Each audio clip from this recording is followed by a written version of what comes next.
The hip-hop generation see themselves as a new cultural paradigm, and this is backed by the black baby boomers, 1946 and 1965. Now, what is the hip-hop generation? A tag customarily attached to blacks born after the civil rights movement. In essence, these are ones that, according to social scientists, don't suppose to have any racial consciousness. They were born after the 1960s, so they do not know their history other than what they have been told or read in books. They have no emotional connection to the struggle. Reality, there is really no hip-hop generation. There is a Generation X as perceived and defined by social science. Members of the generation of people born between the mid-1960s and the mid-1970s who are highly educated and underemployed, reject consumer culture, and have little hope for the future. Not that hip-hop generation is the only generation contributed to black people. Let us look deeply now into this hip-hop. We will start with KRS1. This is the door we must go through, and this is the door of the Temple of Hip-Hop, founded by Lawrence Parker, born August 20, 1965. So this man who claims his knowledge reigns supreme over everyone, this is the meaning of the acronym KRS1. He makes the statement with his stage name that knowledge reigns supreme, got an award from BET, what they called a life achievement for his hip-hop or his Stop the Violence movement. Think about this. What violence did this man stop? What is the meaning of this award? And why is BET to give such an award? I see it as all hype. This award also covers the overall pioneering of hip-hop music. At 45, just reached this year, he received a Lifetime Achievement Award in 2008. That's not a lifetime. So what are these people trying to set up, trying to do?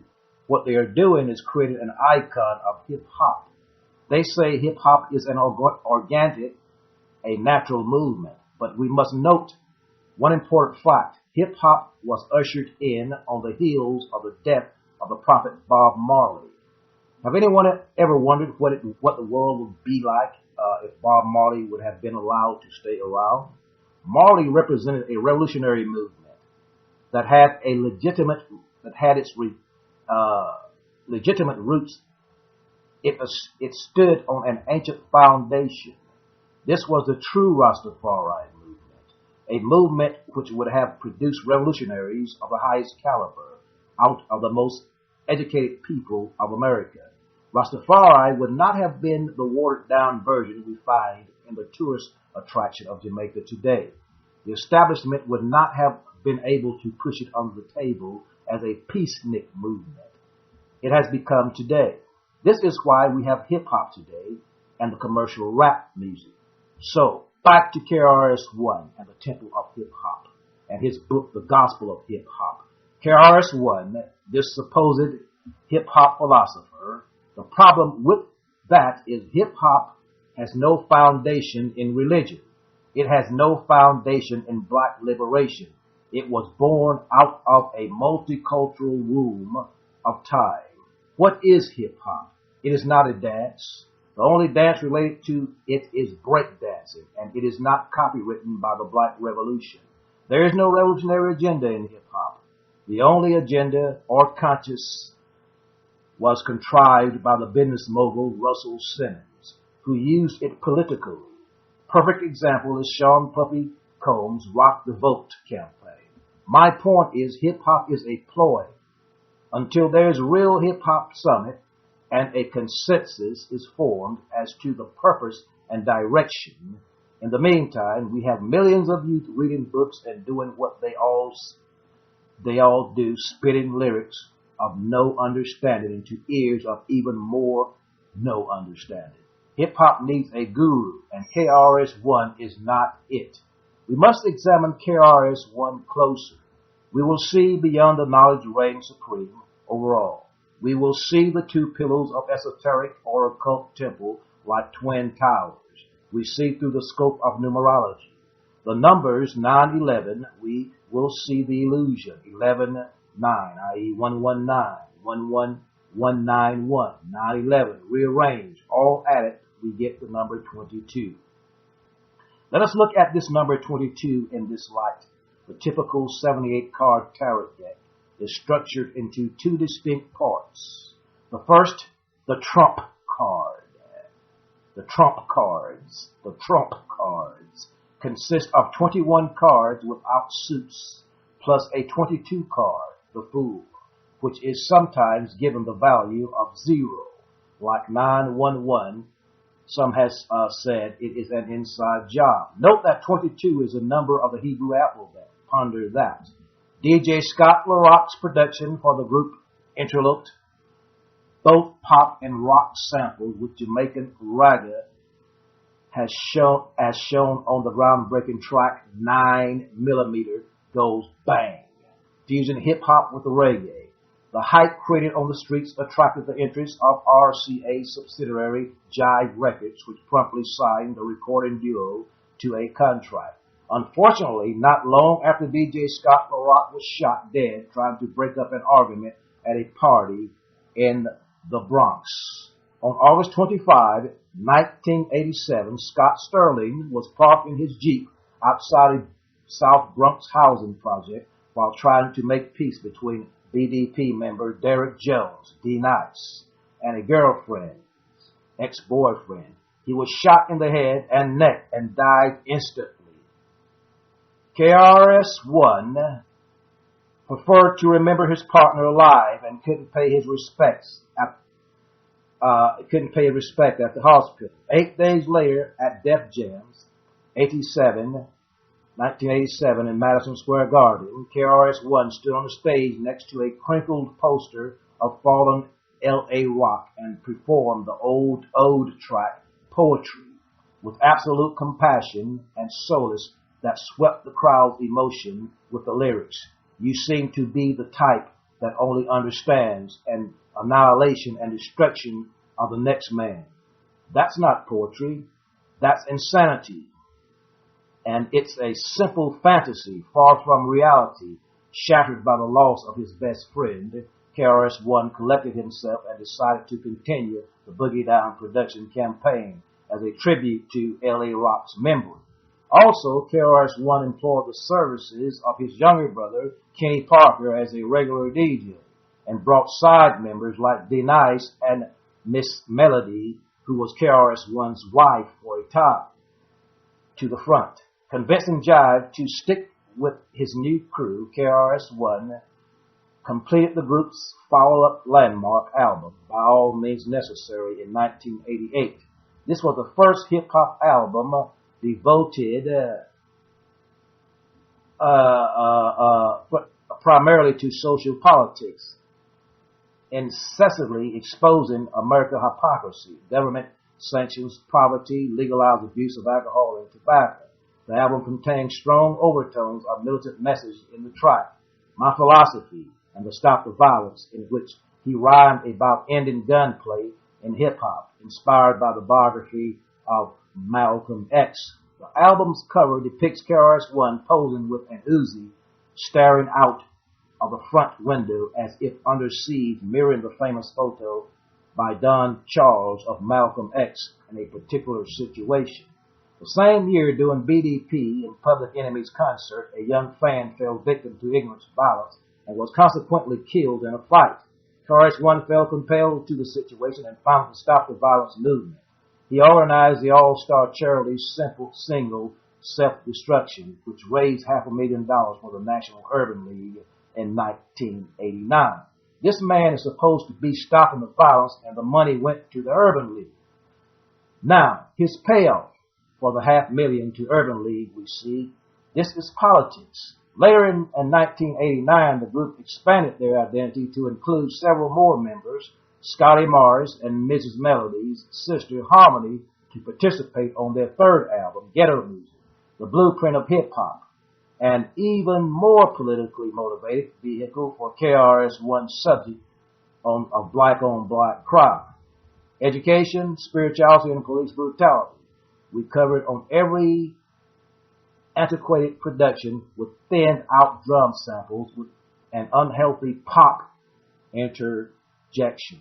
The priority of teaching lessons left the substance of an entertained song, forgotten about his established audience, graduating to newer, fresh acts. This allowed the mainstream media to sit up and recognize KRS-One's philosophy. The New York Times invited him to write editorials and was invited to address colleges across America in various lectures. Benefits for first responders. KRS-One spoke at a hip-hop benefit concert on September 12, 2009 to benefit the first responders of 9/11. He spoke of nonviolence to take back the country. The event was presented by the 911 group We Are Change, based in New York, and SMT Studios. So we see KRS-One, as they say, is an agent. If we look very close, we will see. And if we examine the murder of his friend, we will see. You are now in tune on the one, the force itself at this time we call the Holy Master Blaster Jamming. So we see the Bambata incident, and we see that hip-hop is corrupt. Now we must go to the root of this thing and find out the history of Bambata, how he got started. Just like the organization MOVE is an organic movement, but it was also started by a white man. And if we also look, we will find that every block, the black front, since Malcolm X, is a farce. It's all hype. Now it is time for us to take it to another level. So we present to you, take a look at the Holy Master Blaster Jamming and get in tune with what's happening. It is very urgent. It is very urgent that we get to Stevie Wonder. It is very urgent. Remember back in 1969, we had Woodstock. There was social unrest, just like it is now. Gayness wasn't pervasive like it is now. It wasn't out front where pedophilia was being put on the table to look at, to see if we can usher it in, and transgenders going to the bathroom out of character, men dressing like women, going to bathrooms, women's bathroom, and beach style and all that. We are really in a bad way. We see we have earth changes all over the world. If we really look at it, we can see that we have been hoodwinked and run amok. There's a book called Betrayal by Any Means Necessary by Nasir. I forgot the brother's name, but look up that book, Betrayal by Any Means Necessary. In that book, there's a lot of truth.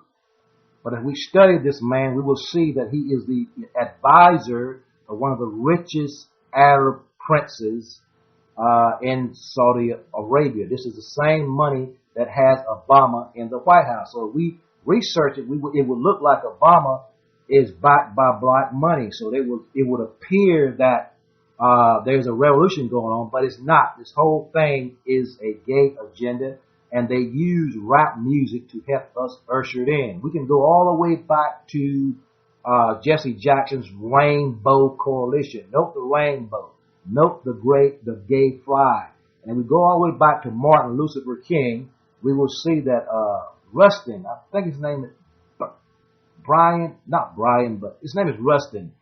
And Rustin was gay, openly homosexual, and it is written that he turned Martin Luther King out. Now note that Rustin was sent by a white organization, the Illuminati, a bunch of rich white men, just like the Stop the Violence movement, not Stop the Violence, but the Black Lives Matter movement is funded by rich white men, the illuminated ones, the men that controls the company. Now they're trying to push Hillary on us, and they're going to hype up the gay agenda. And Trump is just a card. I mean, it's just a farce. I don't think he's going to get it. I think Obama is going to stay, and he's going to do like a martial law thing. He's going to make it where he don't have to get out of office, and he's going to stop things right there. But take a look at Clinton going to do what's his name, Clinton's going to do Muhammad Ali's eulogy. Now, we know that Muhammad Ali stood for revolution for us, black pride. But the only pride that this government wants to have is gay pride. The only pride that they want to have is gay pride. Now, we know that Clinton had Parkinson's, and he was a friend with Ali's family, but it goes deeper than that. Like I said, the only pride that they want us to have is gay pride. So they couldn't call Farrakhan, even though Farrakhan is a certain way, and Al Sharpton, their time is up. He could have even got Jesse Jackson. But I think Farrakhan would have been the best man to do that. But they don't want us to have black pride. They don't want Muhammad Ali to go down in history as being one that liberated us. So they had to silence Ali. So they had to put Clinton, who was in the White House, putting stains all on the black dress of Lewinsky. Maybe the black dress was even symbolic. Maybe the white sperm on it was really symbolic. They are really perverted. They do things like this, and they've been killing our people, killing our prophets. And Bob Marley said, how long will we sit around and allow our prophets to be killed? So we need to wake up and stop accepting everything the government says. Elijah Muhammad was a natural man. He wasn't taught by the schools. So all the true wisdom that came to our people, and the only true movement of our people, was the Nation of Islam, started by, not Farrakhan, but started by Elijah Muhammad and Haile Selassie in 1930. These two movements came out at the same time in 1930. These two men supposedly died at the same time, 1975. So there's a coalition. Those are the only two organic movements, the only two movements ordained by the God, with the Nation of Islam, not the Zulu Nation, not that monster coming out of the ghetto, Bambata, molesting men that's coming out now at 40 and 50 and 60 years old that this man has molested. But the government is okay with that. Don't think that they're not okay with it. They love it. They love it. And we have tried the black Star, what's his name, Star Chamber there. He did a good job of praying out, and Bambata has been tried by a group of his peers, which that's the way the law's supposed to be. So the black people are waking up. He's been tried by a group of his peers, but don't depend on the government to try him, because they're not going to do it. That's what they want to happen. That's what they want to happen. They set it up. Now, I'm not saying Bambata's not guilty. That big Negro is guilty. That big foggy Negro is guilty as hell. Yes, he is. But there's always a hand behind the puppets. Star Chamber, doing a great job, but who is Star Chamber? Now, let me leave Star alone, I wouldn't mind talking to Star. But, this thing is totally corrupt. Check that book out. Betrayal by any means necessary. You are now in tune, on the one, the force itself. At this time, we call the Master Blaster Jack. Yes, sir.